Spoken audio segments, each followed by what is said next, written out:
questions about the new gun law. I want to start with the amnesty and the buyback. Like, this was a promise since 2019. Why isn't it in this legislation, and when might it show up? Well, first, I just want to reaffirm our commitment to launch a mandatory buyback program as quickly as possible. And yesterday, I announced that we would be imminently launching the consultation with industry leaders who previously sold AR-15 and assault-style rifles legally to get an idea of what the parameters of a compensation system should be.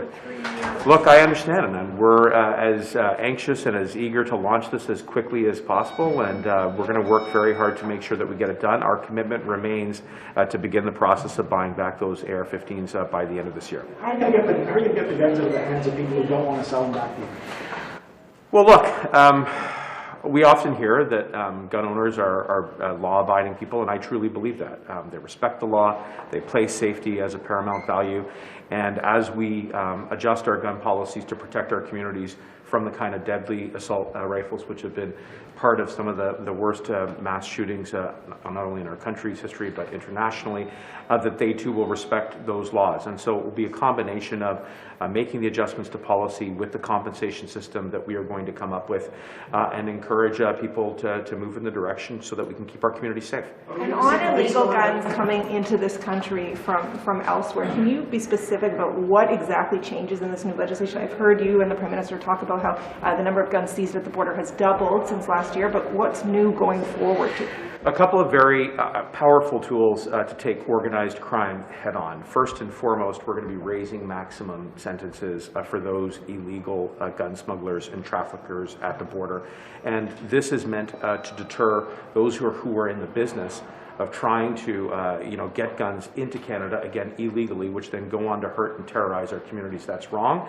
And we leverage the criminal justice system as a way to send a very clear signal that that is behavior that will not be tolerated. So that's one thing. The second thing that this bill will do is it will provide police new concrete investigatorial powers by attributing criminal code specific firearms offenses so that they can use surveillance and wiretap to interdict and to stop gun crime from occurring in the first place. And this is an area of great expertise. It's actually a specific provision that we engage directly with provincial and territorial governments on. So I believe that there will be a lot of groundswell support for this particular measure. And when you combine that with the other work that we are doing on the ground by providing police additional resources, which Budget 2022 increases so that CBSA and RCMP have additional boots on the ground, additional tools, additional equipment, specifically around tracing. Again, here I recently had good meetings with my American counterpart, Secretary Mayorkas, where we talked about more collaboration. You take all these things together, it sends a very clear message to organized crime that we're taking you head on. So yesterday, you talked about, and your officials talked about 1.1 million owners of handguns. And previously, you've talked about $1 billion going to do a buyback through the provinces or the municipalities when you were trying to do it that route. So why didn't you recommit to that amount in terms of stopping handguns? Have you just given up on, that there's a cost associated to that? Can you speak about the cost of that? Yeah, no, on the contrary. I mean, the door has to remain open to cooperate and collaborate in very tangible ways with provincial and territorial governments as well as municipalities when it comes to addressing gun crime, including specifically on handguns. And I have remained in close contact with provincial counterparts to look for ways to go even further on that. What yesterday is for the first time take a national approach by putting in place a freeze that will on a go-forward basis prohibit the buying and selling, importing and transferring into Canada handguns from coast to coast, which is a very significant stride in itself. But absolutely. So I understand. So I get that on a future basis, right. You're preventing trade in it. But currently, you've given up on any kind of buyback of legal handguns. You've given up on, there's no cost associated to that. Is that what you're saying? I'm saying that the door remains open to cooperate very concretely with provincial and territorial and municipal partners to address handgun violence. So the $1 billion that we had made a commitment to invest along with our partners certainly remains very much a part of our overall strategy to reduce handgun violence. And as you heard yesterday, yesterday from both me and the Prime Minister. There are some jurisdictions who wish to go all the way. There are some jurisdictions who will very likely not. And yesterday's announcement was about reconciling the different feedback that we were getting with a national approach. So you haven't given up on the possibility of a ban invoked by a municipality? Is that Well, what you're saying? as I said, like, look, all options remain on the table, but yesterday remains a very significant and concrete step towards addressing handgun violence, which for a long time Right, but has you been have going not, up. just to be clear, We're gonna be- you have not given up on the idea of a provincial or a municipally invoked ban on handguns and whatever cost comes with that. Is that right? Tanda, you've I heard me just say. want to understand it. No, I know, I've said it twice now, but I'll say it again. All options remain on the table Okay. through collaboration with provincial And and you don't have territorial a governments. ballpark on the ban on the the semi-automatics and the AR-15s and all of those. You don't have a cost that you're associating Well, with that yet. this gets back, I think, to the question that I was taking earlier, which is that we are... Sorry, I wasn't there. Nope, that's okay. We are imminently launching the consultation with industry to inform what the cost will be on the mandatory You don't have a buyback ballpark. program. It might be 30 billion, it might be 5 billion, you don't have a ballpark. We want to make sure it's informed, and that's why we're in the consultation. En Merci. français, Pardon. vous n'avez pas peur qu'en interdisant davantage ou en interdisant les armes de poing, ça renforce le marché noir? Parce que quand on pense par exemple à la drogue, une des raisons pour lesquelles on décriminalise, c'est pour réduire le marché noir. Puis là, vous interdisez davantage. Mais notre stratégie pour adresser ce risque est premièrement d'inclure des provisions dans le projet de loi pour attaquer le marché illicite, les activités des criminels organisés avec des sanctions qui est plus sévères, avec oui, mais pas seul, mais dans le contexte d'une stratégie compréhensive avec des nouvelles autorités pour les forces policières qui peuvent interdire mieux les armes de poing, même des autres armes à feu à la frontière. Il y a beaucoup de progrès la dernière année grâce à le bon travail de la SFC et même le GRC et des autres forces policières, mais il faut aller plus loin.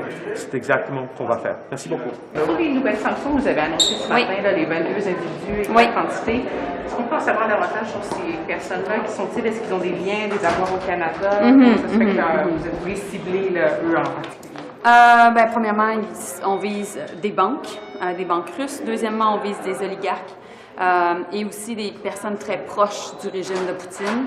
Et en particulier, en fait, une personne très proche de Poutine lui-même. Qui est? Sa conjointe. OK. Et est-ce que ces gens-là ont des liens avec le Canada ou non? Écoutez, le but, c'est de toujours faire en sorte d'être aligné avec l'Europe et avec les États-Unis. Donc, on a une approche commune au sein du G7 et c'est ça l'objectif. Can you talk about who you're targeting with the institutions and the individuals who you're targeting? Yes. So we're targeting banks. We're targeting also oligarchs close to the Putin regime, and we're also targeting a person very close to Putin. Who would that be? So it's his I don't know how to call her, but his partner, I guess. Yes. What's the purpose behind sort of the slow rollout of all of these? Yeah. Okay. Sorry. Let's start again. Let's all be serious here. This is important stuff. Okay. What is the purpose? What is the purpose of the slow rollout? Why are we doing this sort of a little bit here, a little bit there? Why not more at a time? How are we deciding who to target and when? We're doing it every week. That's our goal. It's been like that since February 24th. And we're doing it along with also allies. So what we are doing is sometimes we take the lead, sometimes we work with the Americans, sometimes we work with the Europeans, and at the end of the day, when all the G7 ministers gather, we know that we're working on the same entities and individuals. What impact are sanctions having at this point? The war's obviously not going to stop this, but at this point, what impact are sanctions having? We need to suffocate the Putin regime.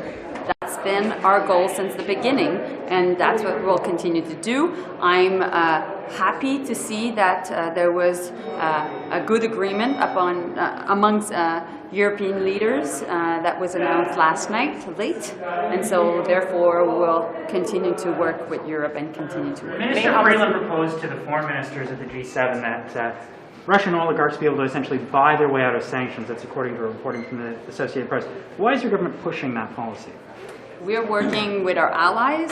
Of course, we've came up with a very important initiative, which is being able not only to seize the assets of oligarchs, but also to be able to sell them and use the proceeds to make sure that we can help the victims of the war and also participate in the reconstruction of Ukraine.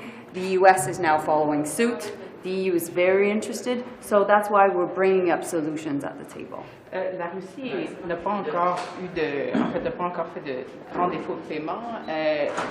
Quelles indications vous avez? Est-ce que ces sanctions-là vraiment fonctionnent et exercent une pression concrète sur Vladimir Poutine? Mais on sait qu'il y a une frustration de la part de plusieurs personnes dans le milieu des affaires par rapport à ce qui se passe. On sait aussi qu'il y a des mouvements de contestation au sein de la Russie. Maintenant, notre objectif, c'est encore toujours de mettre de la pression parce qu'on pense que cette pression-là fonctionne. Does Canada have normal relations with Russia while Vladimir Putin is still running the country? Well, at this point, our goal is to isolate economically, politically, and diplomatically Russia. And we're doing so as many allies are doing so as well. And that's been our strategy, and we'll continue to lead the strategy. C'est quoi l'avancée de l'ouverture de l'ambassade en Ukraine? Est-ce que c'est pleinement fonctionnel maintenant? Notre ambassadrice est de retour. Elle a du personnel avec elle et l'objectif, c'est de pouvoir participer non seulement aux discussions par rapport à la reconstruction de l'Ukraine, certainement le déminage de l'Ukraine, mais aussi de faire en sorte de pouvoir participer aux négociations qui pourraient avoir lieu pour un cessez-le-feu. Do you anticipate any further announcements on arms, on weapons for Ukraine anytime soon? My colleague Anita Anand is always on this. Merci tout le monde. Merci. Merci. Mr. Alghabra. Good morning. Mr. Alghabra, your caucus colleague Nate Erskine-Smith has raised some questions about the transparency and the decisions about maintaining vaccine mandates on airplanes and at the border. What can you say to Canadians about why there hasn't been transparency, about why this decision has not been made yet? No, look, all Canadians know that vaccines save lives.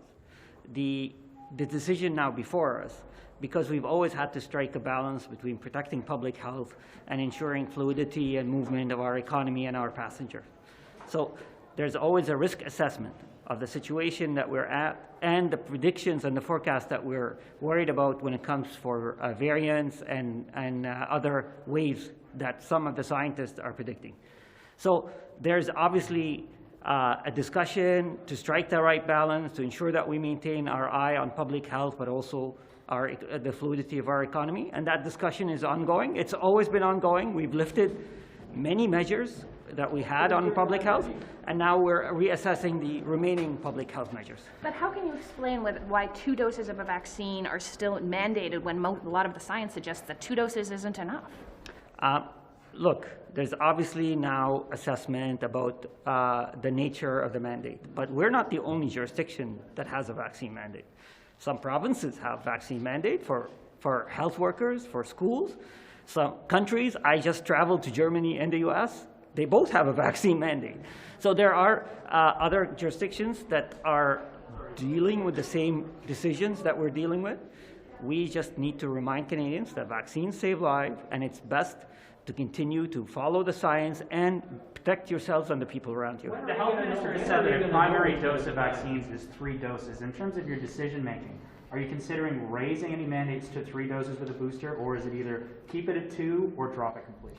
Look, I don't want to preempt what the decision is going to be, but certainly we're looking at all evidence that is before us. We're consulting experts. We're talking to other jurisdictions. So we're looking at all options. What about masks? Are Canadians still going to have to wear masks this summer when they take a train or a plane? So masks is part of also the consideration. We know that science proves that masks reduce transmission rate. There's real evidence that shows masks reduce transmission rate, and it's the least invasive. It might be a little inconvenience, but it's the least intrusive aspect of our public health measures. So it is always part of the examination, but to be honest, there's still a lot of evidence that shows that it helps reduce transmission. So they're there to stay for a while, many months, many more months. You're asking me to make a prediction on when that decision will happen. I will not do you any favor by making that prediction, because I really don't know the timing, but we are looking at it and we are examining all pieces of information and evidence that we have before us. Last question. The vaccine mandate is slowing down airports at all and contributing to the backlogs? So let me be very clear. Public health measures may be part of the reason why we have slowness at the airports, and we're looking at those. But there are other jurisdictions that have volume issues that do not have any public health measures. In Europe, some airports don't have public health measures, yet they are facing similar or if not worse delays. Luggage handling has nothing to do with vaccine mandate, yet we're seeing slow. So all that to say, I'm not saying we're complacent, we need to be complacent, but to reduce the entire surge of traffic volume on public health measures is incorrect. There are other factors that we need to consider. Thank you very much. Thank you. Pensez-vous de la proposition, la demande de M. Legault de céder les pouvoirs en regroupement familial pour éviter que le Québec devienne une Louisiane? Mais j'avoue que je n'ai pas compris les commentaires parce que Québec dispose déjà des outils pour choisir une très grande majorité de ces immigrants. Et la question de la réunification familiale, on parle de 10 000 personnes par année. Exactement, là, selon le plan de Québec, 10 200 cette année. Mais il dit que c'est essentiel. Bien, encore une fois, Québec dispose des outils pour accueillir une très grande majorité d'immigrants. Ils peuvent choisir, d'ailleurs, d'augmenter le nombre d'immigrants dépendants économiques qu'ils souhaitent accueillir. Et encore une fois, si on regarde, j'ai regardé hier le plan de Québec pour 2022, c'était 10 200 personnes au niveau de la réunification familiale, dont plusieurs, d'ailleurs, parlent déjà français. Y a-t-il de l'ampleur verbale? Pardon? Y a-t-il de l'ampleur verbale? Ben écoutez, c'est une différence de point de vue. Nous on pense qu'on peut continuer à collaborer très bien avec Québec, c'est ce qu'on fait. Pour nous, c'est tout aussi important de protéger, renforcer le français. Et on veut continuer de travailler ensemble. Le CRTC, président, CRTC, il va être bilingue ou il va pas être bilingue? Il va être bilingue. Croyez-moi qu'il va être bilingue. Ah oui, c'est inacceptable pour vous, là? C'est inacceptable. C'est-à-dire que quelqu'un qui ne soit pas bilingue à ce poste-là, pour moi, c'est inacceptable. Mais il y en a qui disent que dans les considérations que vous aviez, vous considérez peut-être des anglophones qui parlent le français. Non, mais la langue d'origine, moi, ça m'importe peu. Mais la tradition, on veut qu'on soit anglophone. Qu'une personne soit anglophone et qui parle le français ou qu'elle soit francophone parle anglais, j'ai pas de problème. Mais pour moi, comme ministre du patrimoine, c'est fondamental que le futur président ou président du CRTC soit bilingue. Il va être bilingue le jour 1, le jour 1, il ne va pas l'apprendre après ça. La tradition, on veut que ce soit francophone, anglophone, personne d'origine. Ben, on va regarder où les candidatures. On commence le processus. Là. Mais encore, pour moi, ce qui est essentiel, c'est que la personne choisie soit bilingue. Regardez ce qui se passe. La production télévisuelle qu'on a au Québec, c'est extraordinaire. Ce qui se fait au Canada anglais aussi, c'est extraordinaire. C'est souvent différent. Ça prend une personne qui est capable de comprendre, pas juste la langue, mais les nuances aussi à travers tout ça. Donc, comment vous allez vous assurer que cette personne-là soit bilingue? Allez-vous changer les règles? Elle va être bilingue. Croyez-moi qu'elle va être bilingue. Bonjour, M. Champagne. Qu'est-ce que vous pensez des propos de M. Legault en fin de semaine qui dit que si vous ne transférez pas les pleins pouvoirs en immigration au Québec, le Québec va devenir une autre Louisiane? Écoutez, moi, je pense que l'enjeu au Québec, c'est la pénurie de main-d'œuvre. Je ne pense pas que ça soit nécessairement l'immigration. Vous savez, quand je parle aux entrepreneurs, hier, j'étais avec 150 PDG des entreprises technologiques du Québec. Je peux vous dire que l'enjeu numéro 1, c'est la rétention de talent. Alors, la grande question au Québec qu'on doit se poser comme Québécois et Québécoises, c'est comment on peut attirer des talents. Parce qu'on sait qu'aujourd'hui, l'enjeu numéro 1 pour attirer des investissements, pour avoir la croissance économique dont on veut au Québec, c'est effectivement d'avoir les talents. Alors moi, je pense que l'enjeu numéro 1, qu'on doit tous travailler ensemble, autant Ottawa-Québec, c'est la pénurie de main-d'œuvre, parce que c'est ça, si on n'arrive pas à trouver une solution à ça, ça sera un frein à notre croissance. Je pense que c'est l'enjeu numéro 1 au Québec présentement. Avez-vous l'impression qu'il y a une enflure verbale qui vient du gouvernement Legault? Bon, écoutez, moi, je pense que les pouvoirs en matière d'immigration sont très clairs. Ce qu'il faut faire maintenant, c'est de travailler ensemble, c'est de travailler, s'assurer que ça soit plus fluide.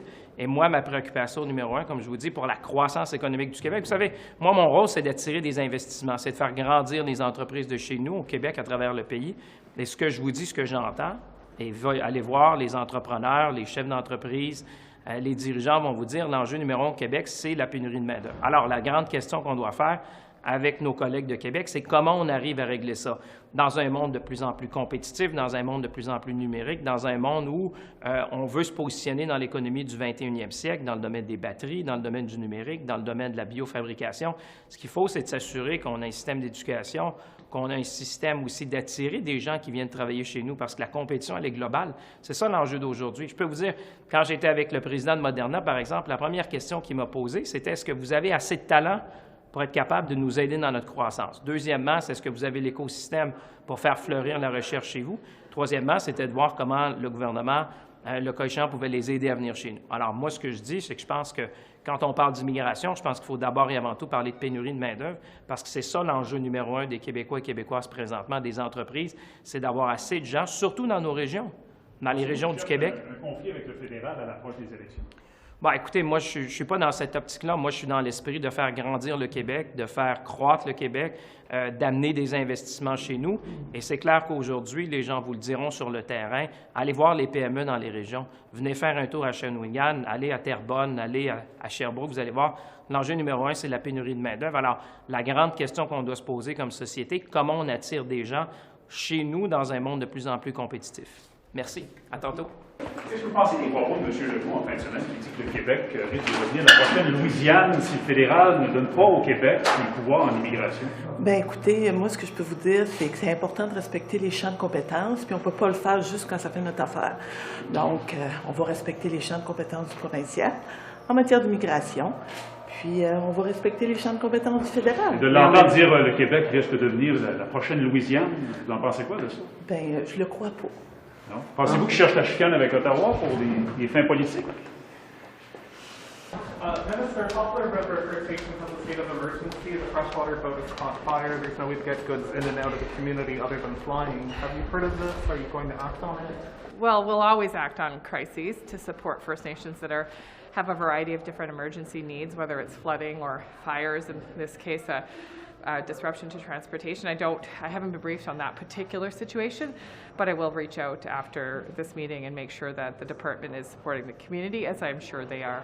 Thank you. Minister, you were health minister for a long time. It looks like BC is going to announce today that they're going to decriminalize possession of small amounts of drugs. What do you make of that? Well, I think, well, look, we have an opioid crisis in this country. We have people dying of opioid overdose, increasingly, people that we've got groups like Moms Stop the Harm who have been activating over the last number of years to raise awareness that this is a problem, substance use, a problem that affects all of us, all of our communities. I think it's a step in the right direction in terms of treating people with the dignity that they deserve. Thank you. Il y a soit de l'achat de YouTube, TikTok, de la voix hier en comité. Est-ce que c'est contradictoire selon vous? Ben, je trouve ça très particulier que quelqu'un vienne nous dire qu'il travaille de façon indépendante, autonome, pour représenter un groupe de gens, puis en même temps, il est payé par YouTube. Est-ce que on aurait dû le savoir. C'est de la mauvaise représentation? Comment vous Ben, mettons qu'il aurait pu être plus transparent, définitivement. Est-ce que c'est de la mauvaise représentation, encore une fois? Ben, ça soulève beaucoup de questions. Ça soulève beaucoup de questions sur son indépendance, sur sa neutralité, sur ses propos dans leur ensemble aussi, parce qu'il est tout sauf neutre, là. Président du CRTC, pas besoin d'être en français, pas besoin que ce soit il va être bilingue. Mais c'est pas ça dans l'affichage. Ben, il va être bilingue, je vous le dis, là. Mais pourquoi vous l'avez pas mis dans l'affichage? Ben, moi, je vous le dis, là, comme ministre, là, il va être bilingue. Puis bilingue, ça veut pas dire baragouiner 2-3 mots dans une autre langue, ça veut dire non seulement comprendre la langue, mais aussi les subtilités de la langue. L'avez-vous choisi déjà? Ben non, on commence, je ne sais même pas qui va appliquer, là. OK, mais comment est-ce que vous pouvez dire qu'il va être bilingue quand sur l'affichage d'emploi, c'est indiqué que de parler l'autre langue officielle, c'est une préférence, mais ce n'est pas une exigence? Ouais, comment est-ce que vous êtes parce que pour moi, là, oui. c'est pas une préférence. Okay, mais pourquoi vous l'avez pas il faut que la personne soit bilingue. Et encore une fois, bilingue veut dire comprendre les subtilités, les nuances, pas juste baragouiner 2-3 mots. Et je vous le dis, la personne va être bilingue. Pourquoi vous l'avez pas écrit dans l'affichage?